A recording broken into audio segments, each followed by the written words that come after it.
Welcome to the Soccer Huddle. Welcome to a brand new year and a happy new year to you, the Soccer Huddlers. And what a new year it is. A fantastic fantastic year for football. A fantastic and exciting year for the Soccer Huddle as well. As we'll be launching a few things up our sleeves, but stay tuned for all that. But now we are back. Happy New Year. I hope everyone had a wonderful and fantastic festive seasons. And now it's back to the grind. It is back to it, and back to it we go. The EPL was in full swing. Not full swing necessarily. A few teams were not playing this week, but we saw a host of 1, 2, 3, 4, 5, 6 matches being played over the week. And some may say controversy, some were good to watch. And you know what? In the past few days or past few weeks, I've realized something, and I think I'm not the only one who realizes. I think it's an old cliche that if you don't take your chances, you might get punished. And we saw that with Fulham on both of their games. The last one was in the Carabao Cup against Liverpool at Anfield. They didn't take their chances. Liverpool came them and haunted them. This week again, we saw them against Chelsea where they couldn't take their chances. They couldn't just take their chances. And a wounded animal will always hurt you. And we saw a penalty, and who else except Palmer to finish off a wonderful penalty. And I must say, Chelsea, what do you think, Chelsea fans? Do you think you can turn around? We just recently learned today that Jose Mourinho is available on the market. Roma has just parted ways, but yeah, that's the official line. But we've heard from Fabrizio that the owners, the brothers, the family that took a decision to terminate Jose Mourinho's contract with immediate effect. Yena and his backroom staff or coaching staff will leave AS Roma. So where to for the special one? Some say the sacked one. He was sacked. Real Madrid, Man United, Tottenham, now at Roma, Chelsea as well. Arsenal as well. I think the fed up with Arteta. Can he also be an option for Arteta? Can he be an option, not an option for Arteta, but a replacement for Arteta, I meant. So let me know what you think in the comments, guys. The Soccer Heart, let's do.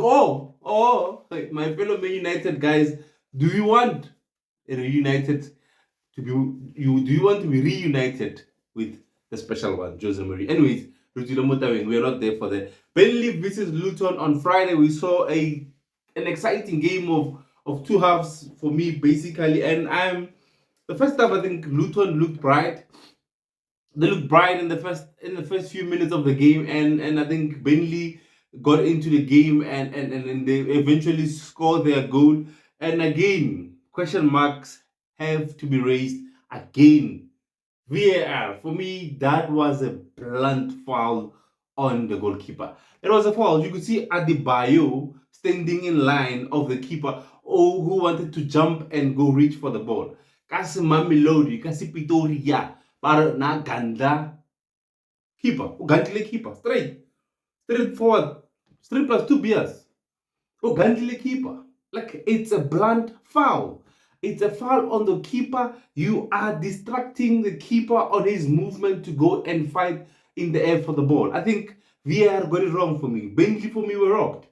They were robbed 3 points, and very crucial points, as we've seen over the week. Rumors emerging that Everton and Northern Forest are in danger of being deducted points, or in danger of being relegated from the EPL because of what? FFP, financial fair play. I think they broke it. We saw this season Everton have been docked 10 points.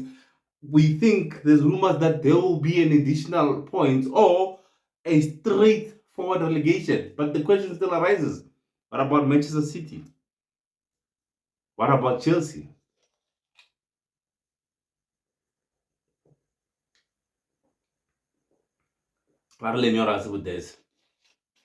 First, anyways, let's continue. And we move over to our game of Saturday night, Newcastle versus Manchester City at St. James's Park. And all I can say is, he's back. Guess who's back? Back again. Kevin De Bruyne, KDB, came off the bench to see his side off to winning oh no way. Oh, three. Is it three? No, I'm lying. Yeah, I think 3-2. They won 3-2.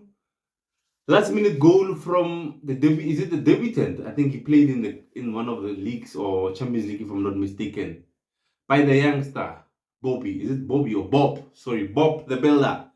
Bob the Builder.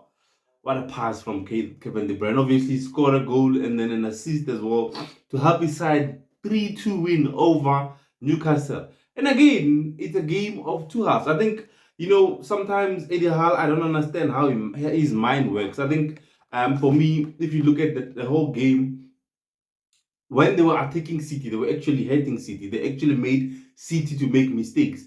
But in the second half, I think they just sat back and tried to defend. And City against the low block, that's where they excel. That's where Pep's team excel. Against the low block, the tiki-taka, they will make you make mistakes.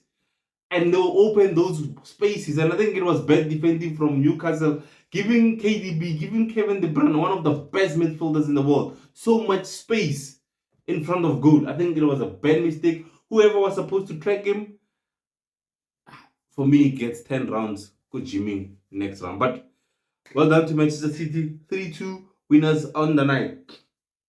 Everton draw at home against Newcastle, Aston Villa. A lot of people, I think including me myself as well, we've said Newcastle might be a title contender, might be a top 4 contender. But their away form is so bad, guys. Yeah, their home record is like one of the best like we've seen in the league so far. I think they are on 19 games unbeaten, if I'm not mistaken. But their away record is so bad. They got beaten 3-2 the other time coming United. Now they drew against Everton. I'm not taking anything away from Everton, but if you're a team that is a contender for the league or top 4, you need to win. These are the games that you need to win. These are the 2 points you will remember end of the season that could have gotten you into top 4 or could have gotten you closer to the title. But they keep dropping points away from home. And as a big team like Manchester City went to St. James's Park, a very difficult ground to go to, and they got the 3 points. And I think Aston Villa should take a lesson out of Manchester City's book that has a treble in it and has 3 consecutive league titles in it, and win those away games. You need to win those away games. Ariang High, let's go back home. Old Trafford, Man United, and Spurs.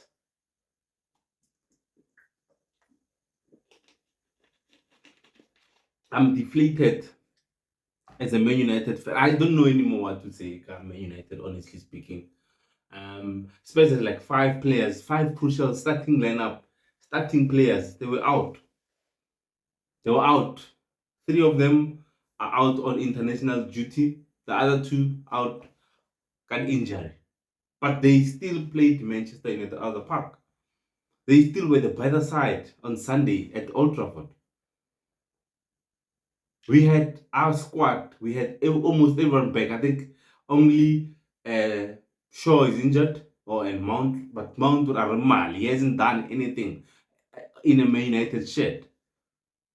So I want to ask you guys, the soccer huddlers. Maybe you know. Because the less I say, I don't know.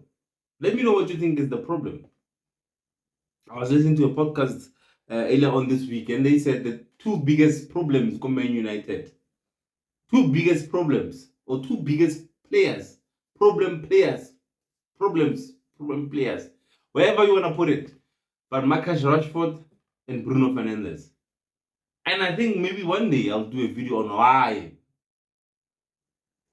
are they the problem in Man United advancing? Do Eric Ten Hag have the right players to play the sort of play that he wants them to do? Position based. Do we have the right players? Do you think any of the Man United players? But I know one. I know Casemiro, I know Martinez. They can play that high line. They've played it before. Position based play. They've done that before. But majority of the squad here, Man United, they're used to playing counter-attacking football. And now we went and gotten a position based a coach, but we still gave him counter-attacking players. Can he make it work? I don't know if people would say, no, Eric is the problem, Eric is the problem. But I'll ask you a question named Mark Goldbridge asked on X or Twitter, whatever you want to call it. Can Pep, if it is easy to develop a player, why Pep Guardiola doesn't go randomly and picks a 2 million player or 3 million player to come play in his team? Why doesn't he do that? If it is so easy to convert a counter-attacking player into a position-based player, why Pep Guardiola doesn't go and buy in the two-run shops? I think if it's Man United. Let me know what you think. So, Atlas, what do you think is the problem with Man United? Can it be solved? Or does Eric Ten Hag need to leave? Or some of the players need to leave? Let me know. Remember to like, share, and subscribe. Aranyake Zaka, Aranyaka Fel. Oh, before I leave. You see? Yeah, the FIFA awards were held on Monday, where footballers were honored on Monday. And surprise. The reason why I didn't want to put them in here. It's a debate for another day. I think I might need a panel of guests to discuss this. But this is my own opinion. Whether you like it, whether you don't like it, whether you agree with it, or whether you don't agree with it, in this day and age, if you still think Lionel Messi and Cristiano Ronaldo still belong in FIFA's best players, 11, or whatever they call it, if you still believe Lionel Messi or Cristiano Ronaldo are better or were better last season than any other player in the world, my friend, I don't know which football you were watching. People were robbed twice now. Twice. A Norwegian striker came into one of the difficult and most toughest leagues that has swallowed many quality players, not just one, many quality players. He came in, he smashed all the records. He destroyed all the defenders. The best defenders in the world play in the EPL. The best goalkeepers in the world play in the EPL. And if that wasn't enough, he went on to the Champions League and he did the same thing again.